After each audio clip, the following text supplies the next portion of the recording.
Hello hi అండి. మీరు ఈ ఛానల్ని ఫస్ట్ టైం చూసినట్టయితే లైక్ చేయండి, షేర్ చేయండి, సబ్స్క్రైబ్ చేసుకోండి. ఈరోజు పచ్చిమిర్చి పచ్చడి ఎలా చేయాలో చూద్దాం. ముందుగా పచ్చిమిర్చి, చింతపండు, కరివేపాకు, కొత్తిమీర, పుదీనా అన్నీ పక్కన పెట్టుకోవాలి. ఇప్పుడు ఒక బౌల్ తీసుకొని అందులో కొంచెం ఆయిల్ వేసుకొని అందులో జీలకర్ర, ఆవాలు, ముందుగా సిద్ధం చేసుకున్న పచ్చిమిర్చిని కూడా వేసుకొని బాగా ఫ్రై చేసుకోవాలి. ఇలా పచ్చిమిర్చి బాగా ఫ్రై అవ్వాలి. అప్పుడే పచ్చిమిర్చి పచ్చడి టేస్ట్ చాలా బాగా వస్తుంది. ఇప్పుడు పచ్చిమిర్చి బాగా ఫ్రై అయ్యాయి కదండి, వీటిని ఇప్పుడు ఒక బౌల్లోకి తీసుకుందాం.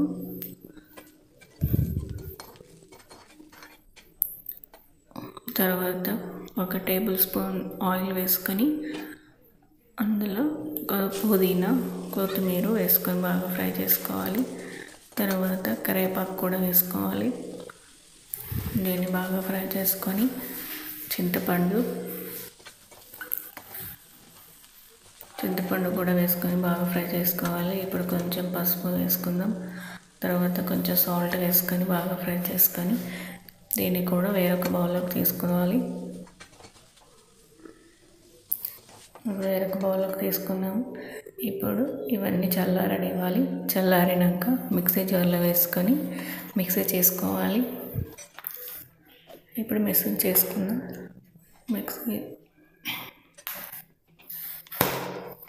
పచ్చడి రెడీ అయిపోయింది. ఇప్పుడు పచ్చడిలోకి కావాల్సిన పోపు కొంచెం వేసుకుందాం.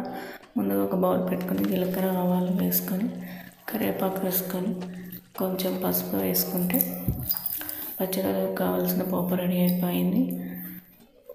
ఇప్పుడు ఈ పోపుని పచ్చడిలో వేసుకుందాం.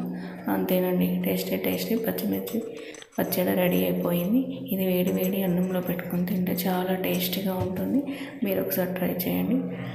Thank you for watching. Bye bye.